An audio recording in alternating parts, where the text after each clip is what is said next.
Well, it's personal between me and you, and I'm going to do you some serious harm, you big stiff idiot. The Untouchable True School Sports Empire proudly presents something the boxing games are missing. Hey, what's going on? It's your boy BT, and I came here to talk some boxing with the thousands of True School Sports subscribers. Now, I wanted to give my little 2 cents on this whole Ryan Garcia versus Emmanuel Tagoe situation because it's got the boxing world and people in boxing just losing their damn mind. I'm going to get my take on it. You guys can do with this information and with my perspective, whatever you want. But listen, so yesterday, Golden Boy Promotions, Oscar De La Hoya, Ryan Garcia, all parties involved, they came out on Twitter and set the boxing world on fire as they announced Ryan Garcia's next opponent. Now, the next opponent they're saying is going to be April 9th. You can say the date, April 9th, at the Alamo Dome in one of my favorite cities, San Antonio, Texas, as Ryan Garcia makes his return to the ring for the first time since we saw him early last year against Luke Campbell. He had his whole mental health problems, so to speak, and whatnot. So he's back, and he's trying to get his career back on track and get the momentum going again, because momentum is everything in boxing. I mean, you look at a fighter like Keith Thurman, who was getting 4 million views, 5 million views on network television, to now he's fighting, at the time I'm shooting this, he's fighting Mario Barrios on pay-per-view, and a fight that a lot of people really don't care about, and it probably won't do good on pay-per-view. So momentum is everything, and Golden Boy is trying to get the momentum back. And Emmanuel Tagoe, to the boxing world, he's most people, he's very unknown, and he's had 35 fights or 36 fights. I believe he's 35-1. Got knocked out in his pro debut, just like Makabu. So a lot of people are calling him Makabu. Bushido Boxing, shout out to him and go subscribe to him. He even called Makabu or Taygo Makabu Jr. Because they're both from Africa and they both got knocked out in the pro debut. But listen, I don't think this is like a Canelo Makabu situation. I'm gonna tell you why. All right. So the available options, the two realistic available options for Ryan Garcia in this fight were either Tevin Farmer, the former 130-pound champion, or Emmanuel Tagoe. Those are two of the options that were being discussed. And I know a lot of people would rather see Tevin Farmer because he's a bigger name and whatnot. But I'll be honest, like I actually think if you said BT, which one of these two is better fight? Tevin Farmer or Emmanuel Tagoe? Which one would you rather see? I would have answered you Emmanuel Tagoe. And the reason I would rather see the Emmanuel Tagoe fight is for a couple of reasons. For one, he's taller than Tevin Farmer. Tevin Farmer is 5'6". Emmanuel Tagoe is pushing about 5'8". So he's taller than Tevin Farmer. Tevin Farmer has never, ever had a fight at 135. He's been a career 30-pounder, as to where Tagoe is a full-fledged 135-pounder. So if he fights Farmer, I don't care if Farmer won a belt in another weight class.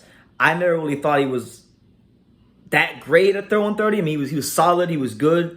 He ran into a title due to circumstance, but he never really, to me, was creme de la creme. He had a chance to be, but he never was. When he had a chance to prove it, like when he fought Ogawa. I know Ogawa was tested positive, but still, you saw the fight. You saw what happened. So I haven't really been that high on Farmer. I think the Tagoe fight is better because Tagoe's actually a 135-pounder. Fighting Tevin Farmer is just like what he's already been doing. To me, if he fights Tevin Farmer, all it is to me is what he's did with Fonseca and what he's done with Romero Duno, cherry picking these guys from smaller weight classes who are much smaller than him and moving them up to 135. I mean, he just fought Luke Campbell last year, one of his first real 135-pounders.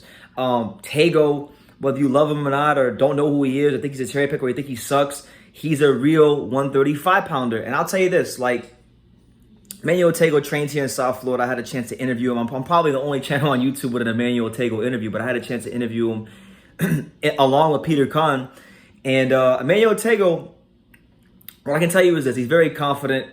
Another thing I can tell you about Tagoe, and I haven't seen him fight a ton. I've only seen him fight like once, which was on the Daniel Jacobs Rosado undercard where he fought Mason Menard and won a majority decision, which I don't think was a majority decision. I thought he outboxed Menard pretty convincingly, but they one of the judges had it a draw, so it was a majority decision. But one thing I can say about Tagoe, two things I can tell you about Tagoe. First of all, he's gonna come to fight because the reality is this: he's a fighter who's never had and never fought on a big stage like this, and with a lot of these African fighters like Tagoe, they're eager to get to the top. They're eager to make a name for themselves. So he's gonna be in there looking to make a name for himself. And As far as his style is concerned, he can do the same thing Tevin Farmer can do, except he's actually a 35-pounder. He's crafty, has good angles, takes pretty good angles. Doesn't have the most power, but if you allow him to throw combinations and land on you, he will take you to some deep, dark, uncomfortable places, and he will hurt you. So it's important that Ryan Garcia don't let him counterpunch him or get off. And we saw in the fight with Campbell, Campbell was able to counterpunch him. Campbell was able to hurt him, and Campbell wasn't known for being a big puncher. So same thing with Taygo. He's not known for being a big puncher, but he has the angles. He has the boxing IQ. And listen, he trains in my area, South Florida. He trains in the South Florida area. I don't know Taygo that well or at all, really, but I met him one time. And what I can tell you is from talking to people here, talking to fighters, different types of fighters that I sparred him, and I'm talking about more than one fighter. The recurring theme that I keep hearing about Taygo is that, he comes to fight, that every fighter I've talked to that spars him in South Florida, and it's more than one, always tells me, hey, this guy right here, Taygo, people don't know who he is, but he's one of the hardest guys I ever sparred in the gym. That's the one thing that's the one recurring theme I keep hearing. When I interviewed Eric Lances Jr., who's a 10-0 prospect, he said, this is a guy, Eric Lances Jr., that sparred like Amir Imam and George Kambosos Jr. and all kinds of people. But he told me when he sparred Taygo, these are his exact words, and you can even go see it in the interview I did with him. He said that his smoke was different. So I don't think it's the worst comeback opponent in the world for Ryan Garcia. I actually think he could have did worse. I personally would have thought Tevin Farmer would have been a worse opponent just because I see along the lines of him doing what he's already done, which is fighting these guys like Romero Duno and Fonseca and cherry picking them up to 135 and, having a mismatch. Now, we don't know how good Taygo is. I don't know how good Taygo is, but what I can tell you is he's a very experienced fighter. He's been a professional fighter since 2004, so he's been a professional for 18 years.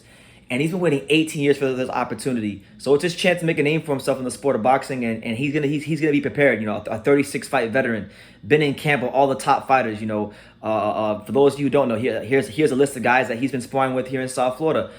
He's a regular sparring partner for Xander Zayas, Amir Imam, George Kambosos Jr., Eric Lances Jr., and he sparred all kinds of people. So believe me when I tell you, I'll be honest with you, I don't think Emmanuel Tagoe will win this fight, because I think Ryan Garcia, has the power is going to get to Taygo at some point. But what I will tell you is this. If Ryan Garcia has any sort of letdowns, if mental health is a problem, if he has anxiety that overcomes him on the night, this is not the kind of fighter you want to have that against, because Taygo will come to win. Taygo will delusionally believe in himself, and Taygo will throw punches. Taygo... Just go watch some highlights of him. The guy likes to throw volume punches, so there's going to be a chance for Ryan Garcia to counterpunch him. But I don't think it's a terrible comeback opponent for him. That's what this is for Ryan. It's not a fight that's deemed to be competitive. They're trying to fight a guy in the rankings, who, by the way, if any of you guys have been paying attention to Ryan Garcia, you would know that I believe it was in 2020. Yeah, I believe it was 2020. In 2020, this was a fight that was discussed all the way back then. So this really shouldn't come out as a surprise to anybody if you've really, really been following Ryan Garcia's career closely, but most people really haven't. Most people don't follow boxing as much as they think they do, and that's why they're a bit caught off guard. But I'm not really caught off guard. Taygo will fight Garcia. Tevin Farmer will go probably fight Mickey Bay, who wants to fight him. They've been talking about that fight since like October, November of last year. So yeah, that's the news. Taygo versus Garcia, April 9th, the Alamo Dome. I have a wedding that I'm going to on April 8th, but I'm going to make plans to go to this on April 9th because I like Taygo. I think he's a good fighter. I think people, a lot of times, it's easy to criticize fighters. It's easy to beat these fighters up with your mouth because most people will never have the courage to even spar at their local gym, let alone compete under the bright lights. But Taygo's been at this for a long time. Ryan Garcia needs to see what he has left, and this is deemed as somewhat, I won't say it's a safe opponent, but somewhat of a safe opponent. Golden Boy seen something in Taygo where they felt safe putting Ryan Garcia in there because they know that Ryan Garcia is fragile. They know that he has his anxiety, and he's not the toughest guy in the world. Let's just say that. So, it is what it is. You guys make it that what you will. But Emmanuel Tagoe will fight Ryan Garcia April 9th, the Alamo Dome in San Antonio. I'm going to go. Hopefully they put Sneesa Estrada on the undercard, so I have extra incentive to go. But I'm going to go because I want to support Emmanuel Tagoe. I want to see what he's got. And I think it'd be a good fight to be at. You know, the Alamo Dome, San Antonio. I like San Antonio. I love the people there. So it'd be a great excuse for me to go to San Antonio again. But you guys leave your comments down below. What do you guys think of the matchup? I try to give you guys the best synopsis I could on Taygo based on what I know, because I do know more than Taygo about most people that are running their mouths, talking bad about him and making videos about him. He is a good fighter. He is solid. He is ranked. He's been professional for a long time. He's been in camps with all the top people. This was a fight that was being discussed last year, so I think it's better than Tevin Farmer. That's just my opinion. It's a better fight than Tevin Farmer. Tevin Farmer can go fight Mickey Bay, and we'll see if he can beat Mickey Bay when he fights him. But you guys leave your comments down below. Make sure you take the time to subscribe. And like I say in every single one of these videos, you can love me or you can hate me. But I'm just a kid from Daniel. So until next time, take care, guys.